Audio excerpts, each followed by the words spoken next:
खाते हैं तो वहाँ पे पाइरोसिस यानी कि डायफ्राम के पास जो है यहाँ पर पेन महसूस होगा तेज़ खाना खाने से, पाइरोसिस। तो ईटिंग तेज़ हो गई, इमोशंस हो गया, एक्सपोजर टू कोल्ड, एंड जो है फर्स्ट हमारा एक्सरसाइज ज़्यादा मात्रा में करना। कोकीन की ओवरडोज भी जो है अंजाइना पेन करवा सकती है। तो हमने देखा यहाँ तक कि सिम्टम्स जो है, साइन एंड सिम्टम्स, आप जो है इसका स्क्रीनशॉट लेके इसको नोट कर सकते हैं। अंजाइना, चेस्ट पेन, अंजाइना में क्या होता है जी? अंजाइना में हमारी हार्ट की मायोकार्डियम लेयर को ब्लड सप्लाई कम होती है। हार्ट की मायोकार्डियम लेयर सबसे इम्पॉर्टेंट लेयर, अगर इसको ब्लड सप्लाई कम हुई तो उसका इंडिकेटर है हमारा जो है चेस्ट पेन। तो सिम्टम्स में हमने देखा और भी सिम्टम्स आ सकते हैं, जैसे कि डिजीनेस फील हो सकती है। डिजीनेस में जो है चक्कर से महसूस होना, ऐसे पेशेंट जो है सिम्टम क्रिएट करेगा कि थोड़ा सा चक्कर सा आ रहा है, मेरे को संभाल लो। ऑब्वियस है वो उसके हाथ पैर ठंडे हो रहे हैं, सांस फूल रहा है, तो वो थोड़ा सा ऐसे शो करेगा कि मेरे को चक्कर आ रहा है। नंबनेस फील हो रही है, नोजिया फील हो रहा है, वॉमिटिंग फील हो रही है, जिसके कारण उसके जो हैं सिम्टम्स देखने को मिलेंगे। तो जब हम बात करते हैं टाइप्स की, तो हम एक न्यू जो है कंसेप्ट यहाँ पे इंट्रोड्यूस कर रहे हैं, दैट इज़ टाइप्स। कॉजेज़ जो है हम देखेंगे अभी, तो यहाँ पे हमने इंट्रोड्यूस किया है टाइप्स में नंबर 1 है हमारा स्टेबल अंजाइना। ओके, तो हार्ट की जो मायोकार्डियम लेयर है, हार्ट की जो, मान लीजिए ये हार्ट है, this is heart and this is the, okay, यहाँ पे जो है लेफ्ट वेंट्रिकल में मायोकार्डियम लेयर थोड़ी सी थिक होती है। This is your myocardium layer, ये आपकी मायोकार्डियम लेयर है। This is your beautiful heart, okay, this is septum. तो यहाँ पे जो हमने इसको जूम आउट किया, हम इसको थोड़ा सा बड़ा बना के समझते हैं। यहाँ से हम मायोकार्डियम लेयर बाहर लेके आए हैं, ये है मायोकार्डियम लेयर का पीस, छोटा सा सैंपल सेक्शन। तो इसमें मायोकार्डियम लेयर के जो रेशे हैं, फाइबर्स हैं, वो प्रेजेंट हैं। अब इसमें जो है कॉरोनरी आर्टरी इंट्रोड्यूस हो रही है। कॉरोनरी आर्टरी जो है वो अपनी ब्रांच लेके आई है। तो मान लीजिए CAD, coronary artery disease, CAD के अंडर, कॉरोनरी आर्टरी डिजीज़ के अंडर, जिस पे हमने अभी लेक्चर बनाए हैं, वो आप वीडियोस में देख सकते हैं। Coronary artery disease, myocardial infection, हमारा डिटेल में लेक्चर बनाने का यही एक मात्र मोटिव है कि आपको 100% क्लियर हो, आपकी मेमोरी में हर एक मैपिंग हो, क्लियर हो कि यार ऐसे होता है, तो हम इसको ऐसे एक्सप्लेन कर सकते हैं, इंग्लिश में एक्सप्लेन कर सकते हैं। रट्टा मार के जो है इमेजिनेशन करके क्लास में बच्चे ज़्यादातर समझते हैं कि ऐसा होता होगा, टीचर्स बोल रहे हैं ऐसा होता होगा, हाँ जी हार्ट है तो उसकी मायोकार्डियम लेयर डैमेज हो गई। बच्चे जो हैं कई बार क्या करते हैं, ओरली सुनते सुनते बोरिंग लेक्चर जो हैं वो उनका माइंड कहीं और चला जाता है, अपनी पर्सनल लाइफ में चले जाते हैं, घर पे चले जाते हैं, घूमने चले जाते हैं कहीं और सपनों की दुनिया में, तो वहाँ पे प्रॉब्लम आ जाती है। तो आपने देखा कि हार्ट की मायोकार्डियम लेयर है, इसमें कॉरोनरी आर्टरी में हमने देखा था कि एथेरोस्क्लेरोसिस हुआ पड़ा है, यानी कि प्लाक जो है वो जमा पड़ा है। तो अब हमारा जो पेशेंट है, दिस इज़ पेशेंट, अब ये आराम से जो है लेटा हुआ है, पेशेंट हमारा आराम से जो है लेटा हुआ है जी, ठीक है जी, पेशेंट हमारा लेटा हुआ है।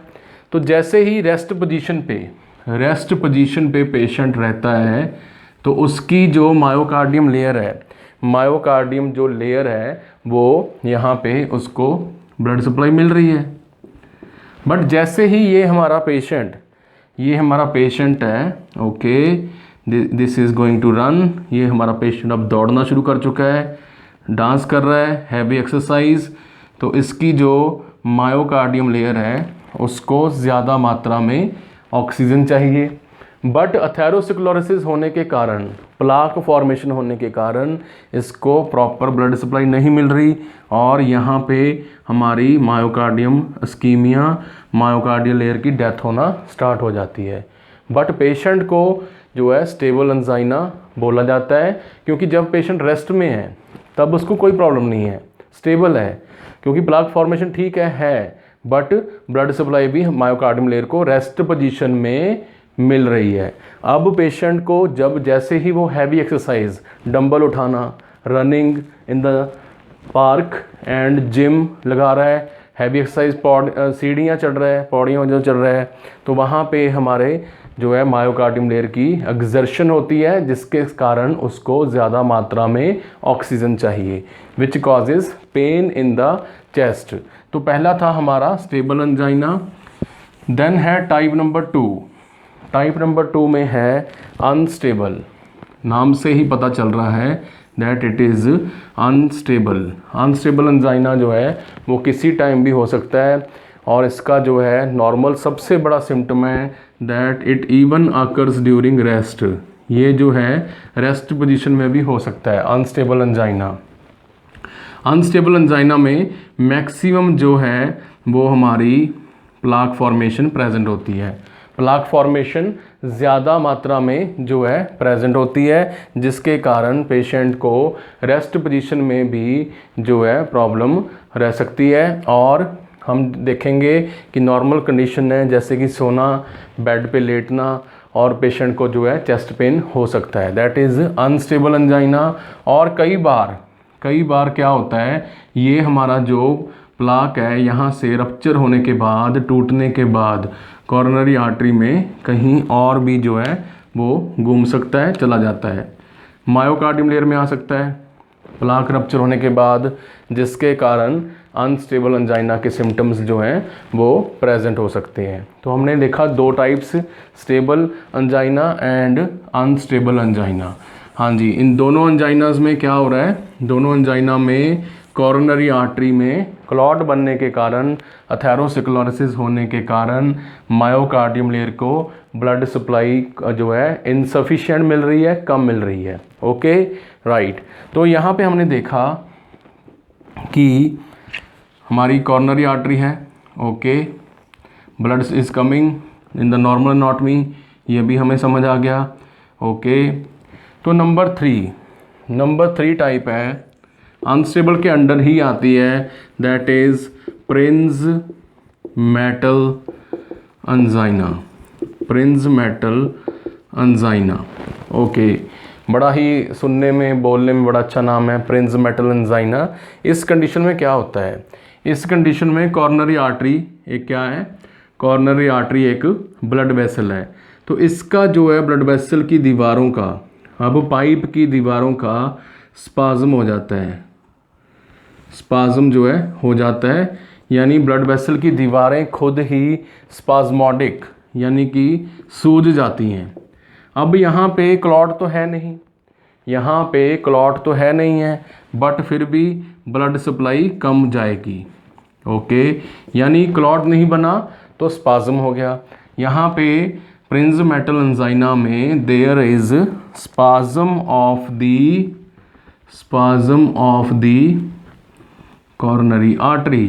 कॉर्नरी आर्टरी का स्पाज्म जो है वो प्रेजेंट होता है, कॉर्नरी आर्टरी टाइट हो जाती है, जिसके कारण ब्लड सप्लाई जो है नहीं पहुंचती और अनस्टेबल एंजाइना के अंडर आती है ये टर्म प्रिंज मेटल, जिसमें रेस्ट पोजीशन में भी पेशेंट को जो है chest pain, angina pectoris feel होता है।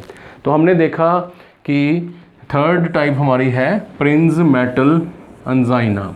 ओके जी, 3rd type was Prinzmetal angina. अब बात करते हैं 4th की, that is cardiac X syndrome. ये काफ़ी रेयर सिंड्रोम है, काफ़ी रेयर डिजीज़ कंडीशन है कार्डियक एक्स सिंड्रोम।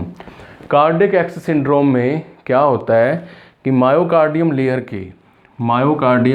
के जो रेशे हैं, मायोकार्डियम लेयर के जो रेशे हैं, इनके अंदर जो बहुत बारीक ब्लड वेसल्स होती हैं, बहुत बारीक, बहुत ही ज़्यादा बारीक, ठीक है, माइक्रो लेवल पे जो सर्कुलेशन हो रही है उसमें छोटी छोटी ब्लड वेसल्स, फॉर एग्जांपल ये ब्लड वेसल हम बाहर देख रहे हैं माइक्रोस्कोप के नीचे, इलेक्ट्रॉन माइक्रोस्कोप के नीचे, तो इनमें स्पाज्म हुआ पड़ा है। यानी कॉरोनरी आर्टरी जो है वो तो अपना ब्लड सप्लाई लेके आ रही है, बट मायोकार्डियम लेयर में अंदर आने के बाद खुद बहुत ही माइक्रो ब्लड वेसल्स का क्लॉट हुआ पड़ा है, which causes poor blood supply, और यहाँ पे हमारे पैच बनने स्टार्ट हो जाते हैं। तो this is cardiac X syndrome. तो काफ़ी समय तक पहले जो डॉक्टर्स हैं, साइंटिस्ट हैं, उनको इसकी टाइप के बारे में ज़्यादा डिटेल में नहीं पता था, बट जैसे जैसे इलेक्ट्रॉन माइक्रोस्कोप की खोज हुई उसके बाद जो है इस डिजीज़ कंडीशन के बारे में पता चला कि कॉर्नरी आर्टरी तो ठीक है, बट हमारी माइक्रो ब्लड वेसल्स में जो है वो प्रॉब्लम है। तो कॉर्नरी आर्टरी डिजीज़ के अंडर ही आता है angina. Angina is a indicator, जिसमें हमने देखा साइन एंड सिम्टम्स जो हैं कॉमनली प्रेजेंट हैं, और इसकी टाइप्स देखी, स्टेबल, अनस्टेबल एंड प्रिंजमेटल, और कार्डियक जो है हमारा एक्स सिंड्रोम। अनस्टेबल एंजाइना के बारे में हमने देखा कि अनस्टेबल एंजाइना का सबसे बड़ा सिम्टम है कि ये रेस्ट पोजीशन में भी होता है, और जो है इसका कोई प्रॉपर समय नहीं होता, और ज़्यादा से ज़्यादा जो हमारा अनस्टेबल एंजाइना है ज़्यादा से ज़्यादा आधे घंटे तक जो है चल सकता है। 30 मिनट्स तक आपने नोट करना है कि अनस्टेबल जो हमारा अनस्टेबल एंजाइना है, it can go for 30 minutes, more than 30 minutes. और वैसे मान लीजिए आपसे कोई जनरल टर्म पूछ ले कि जो हमारा एंजाइना है ये कितनी समय तक रहना चाहिए, कितनी समय तक इसकी ड्यूरेशन होनी चाहिए, तो बड़ा सिंपल सा फॉर्मूला याद रखना आपने। गवर्नमेंट एग्ज़ाम में भी ये पूछा जाता है, तो बड़ा सिंपल सा फंडा है, 15 सेकंड से लेके 15 मिनट्स, 15 सेकंड से लेके 15 मिनट तक जो पेन प्रेजेंट रहता है, that is in the chest cavity, in the heart. ऐसा पेन जिससे ऐसा लगे कि चेस्ट में बहुत सारा दर्द हो रहा है, ऐसा लग रहा है कि जकड़न है, और मैंने जो साइन एंड सिम्टम्स बताए हैं वो प्रेजेंट हैं, उसको बोलते हैं अंजाइना। 15 सेकंड से 15 मिनट, बड़ा ही गोल्डन इसका फंडा है, 15 सेकंड से 15 मिनट। अब जो अनस्टेबल है किसी समय भी हो सकता है, ये चलता है जी हमारा 30 मिनट्स तक। और अगर 30 मिनट्स तक से ज़्यादा चल रहा है, 30 मिनट से अगर ज़्यादा चल रहा है, तो ऑब्वियस सी बात है कि मायोकार्डियम लेयर को तो काफ़ी डैमेज हो चुका होगा तब तक। अगर पेशेंट आधे घंटे से 30 मिनट से ज़्यादा जो है उसकी मायोकार्डियल लेयर जो है डैमेज होना शुरू हो जाएगी, क्योंकि उसको ऑक्सीजन सप्लाई नहीं मिल रही। तो यहाँ पे हमारी जो है मायोकार्डियम लेयर पे ऊपर थोड़ा सा जो है प्रॉब्लम आएगी, क्या होगा, डैमेज होना शुरू हो जाएगा।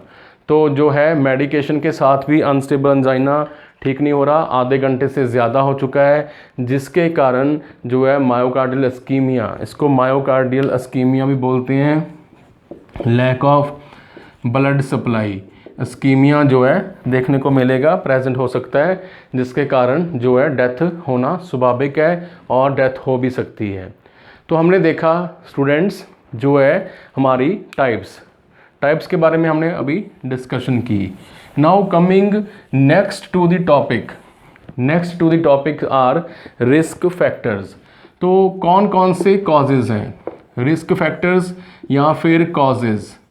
रिस्क फैक्टर्स जो हैं हमारे और कॉजेज़, कौन कौन से ऐसे रिस्क फैक्टर हैं जिसके कारण कोई भी व्यक्ति, कोई भी इंडिविजुअल अंजाइना का पेशेंट जो है वो बन सकता है या रिस्क पे आ सकता है। तो सबसे पहली ऑब्वियस चीज़ है जिसको हम चेंज नहीं कर सकते, वो है जी एज अबव हमारी 45 ईयर्स, एज अबव 45 ईयर्स, 45 साल की उम्र से ज़्यादा एज होना जो है फॉर मैन, ठीक है, for man, and age above 55 in women. तो हमने यहाँ पे बहुत इम्पॉर्टेंट बात याद रखनी है कि जब तक फीमेल्स में मेनोपॉज नहीं आता, जब तक फीमेल्स में मेनोपॉज नहीं आता तब तक फीमेल्स में जो है अंजाइना, कार्डियक अरेस्ट होने के सिम्टम्स बहुत ही नेग्लिजिबल, बहुत ही कम होते हैं। बट मेनोपॉज पीरियड्स आना बंद होने के बाद फीमेल्स में भी जो है अंजाइना, मायोकार्डियल इन्फेक्शन और हम कह सकते हैं कि हार्ट अटैक आने के चांसेस इक्वल हैं। ठीक है, तो यहाँ पे एज जो है फीमेल्स में 55 याद रखनी है, बिकॉज ज़्यादातर फीमेल्स में 55 की एज के बाद ही जो है वो अपना मेनोपॉज देखने को पाया जाता है। अब जो हमारे जो हैं भाई लोग हैं जो स्मोकिंग करते हैं, ठीक है जी, स्मोकिंग करते हैं और यहाँ पे जो है तार जो है उनकी हमारी कॉर्नरी आर्टरीज़ में अथेरोस्क्लेरोसिस, जो स्मोकिंग सिगरेट और बीड़ी के अंदर जो निकोटीन है, तार है, वो धुआं है, उसके साथ केमिकल्स हैं, कार्सिनोजेनिक केमिकल्स हैं, वो अथेरोस्क्लेरोसिस को इंक्रीज़ करने में हेल्प करते हैं। ठीक है जी, ये भी समझ आ गया। अब बात करते हैं डायबिटीज़ की।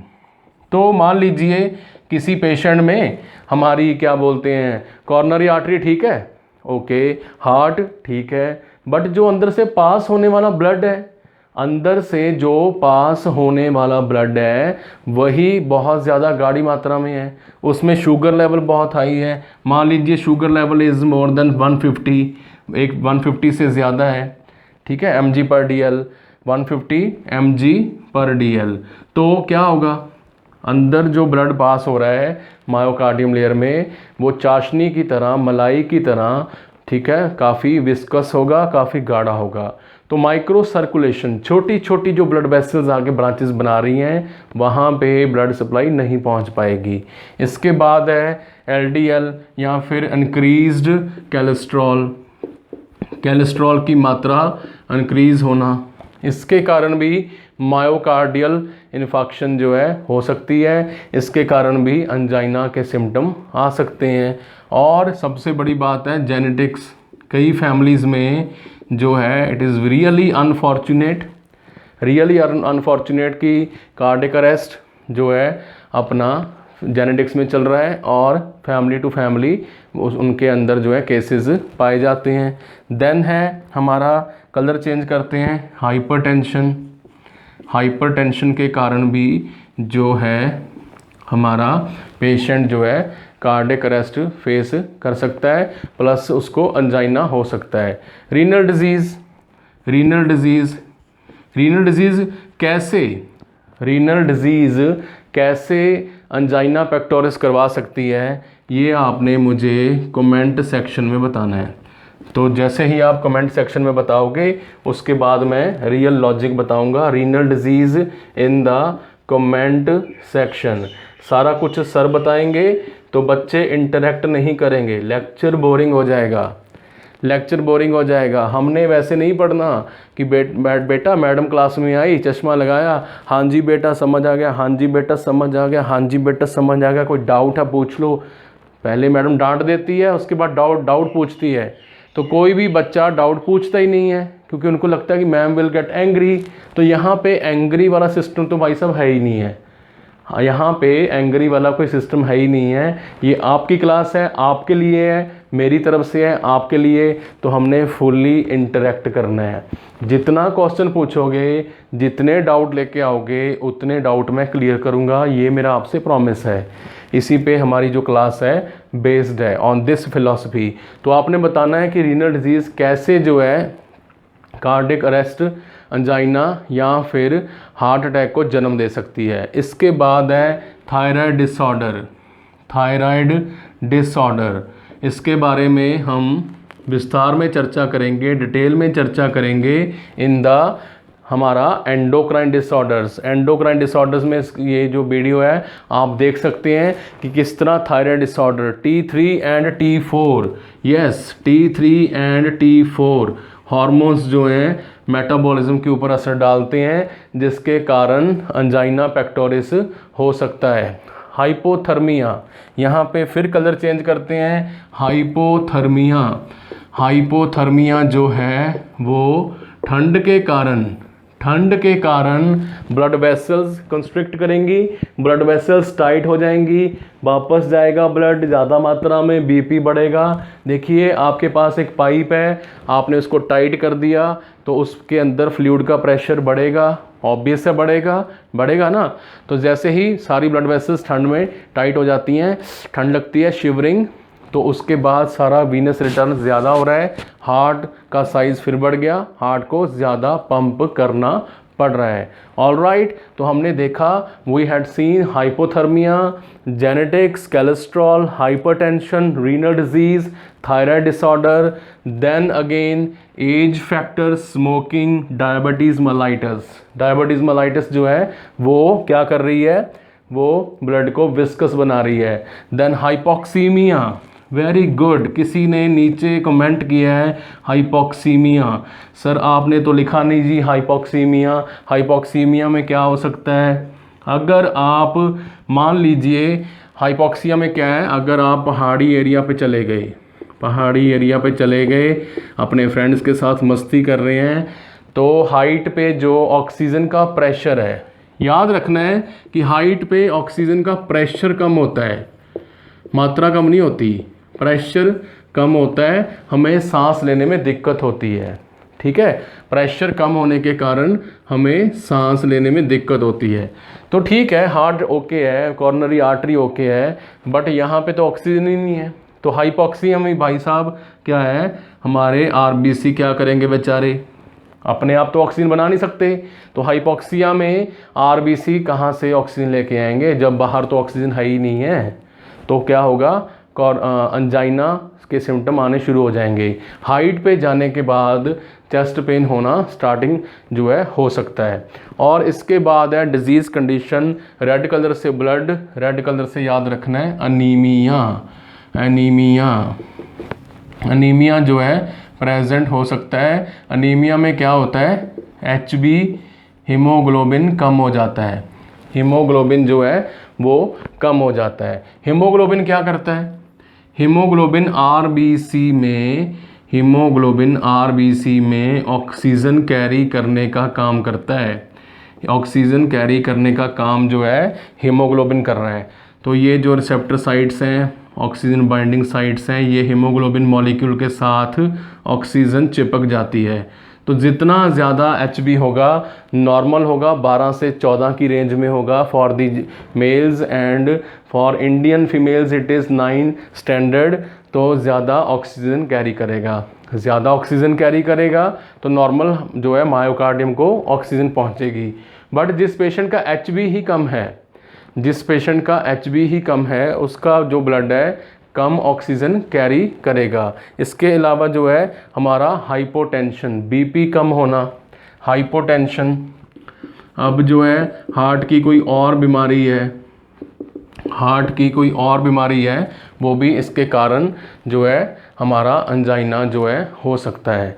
तो स्टूडेंट्स आपने देखा कि किस तरह हमारी बॉडी में जो है क्या बोलते हैं अंजाइना होता है। तो सबसे पहले रिस्क फैक्टर्स में हमने देखा age more than 45 years for man, then women 55 years, then smoking होता है, हाइपोक्सिया में क्या हो रहा है, ऑक्सीजन की कमी। उसके बाद थायराइड डिसऑर्डर में क्या हो रहा है, T3 हार्मोन का असर मेटाबॉलिज्म के ऊपर पड़ता है जी। और याद रखना है किडनी, रीनल डिजीज़ के बारे में मैंने बताया, आप कमेंट सेक्शन में बताओगे। देन है जेनेटिक्स, खानदानी प्रॉब्लम होना, कि अगर जो है अंजाइना, हार्ट अटैक के सिम्टम्स फैमिली में प्रेजेंट हैं तो भी प्रॉब्लम आ सकती है। हाइपोटेंशन, बीपी का कम होना, जब प्रेशर ही नहीं है ब्लड का तो मायोकार्डियम लेयर को कैसे जो है ब्लड सप्लाई मिलेगी। और कोलेस्ट्रॉल के बारे में सभी को पता है, लो डेंसिटी कोलेस्ट्रॉल जो है वो इंक्रीज़ हो जाता है। और डायबिटीज़ में वैल्यू याद रखनी है, मोर देन 150 जो है डेसीलीटर, ठीक है, 150 mg पर डेसीलीटर। और अनीमिया को तो हम भूल ही गए, अनीमिया में HB कम हो रहा है तो आरबीसी की ऑक्सीजन कैरिंग कैपेसिटी कम हो रही है।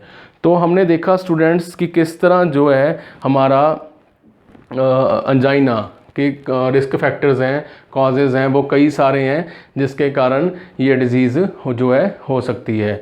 तो इन सभी रीज़न्स को आपने, रिस्क फैक्टर्स को माइंड में रखते हुए इसको याद रखना है।